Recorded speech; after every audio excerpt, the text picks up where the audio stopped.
یسوع مسیح کی پیدائش۔ اب یسوع مسیح کی پیدائش یوں ہوئی کہ جب اس کی ماں مریم یوسف کے ساتھ بیاہی گئی تو ان کے اکٹھے ہونے سے پہلے وہ روح القدس سے حاملہ پائی گئی۔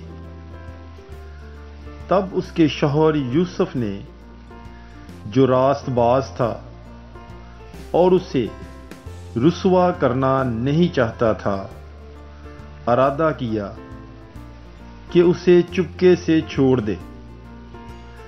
وہ ان باتوں کی سوچ ہی میں تھا کہ دیکھو، خداوند کے فرشتے نے اس پر خواب میں ظاہر ہو کر کہا، اے یوسف، داؤد کے بیٹے، اپنی بیوی مریم کو اپنے پاس لے آنے سے مت ڈر، کیونکہ جو اس کے اندر پیدا کیا گیا ہے وہ روح القدس سے ہے، اور اس سے بیٹا ہوگا، اور تو اس کا نام یسوع رکھنا، کیونکہ وہ اپنی امت کو ان کے گناہوں سے بچائے گا۔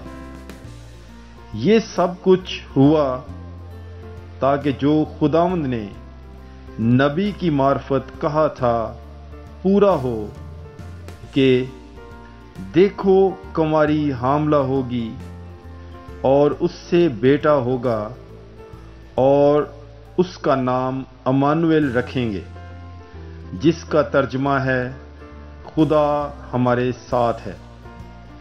تب یوسف نے نیند سے اٹھ کر ویسا ہی کیا جیسا خداوند کے فرشتے نے اس سے فرمایا تھا، اور اپنی بیوی کو اپنے پاس لے آیا، اور اسے نہ جانا جب تک کہ وہ بیٹا نہ جنی، اور اس نے اس کا نام یسوع رکھا۔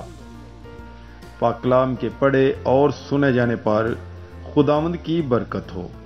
خدا کا شکر ہو۔ مقدس متی کی انجیل، اس کا پہلا باب 18 سے 25 آیت تک۔ God bless you. Bible is life.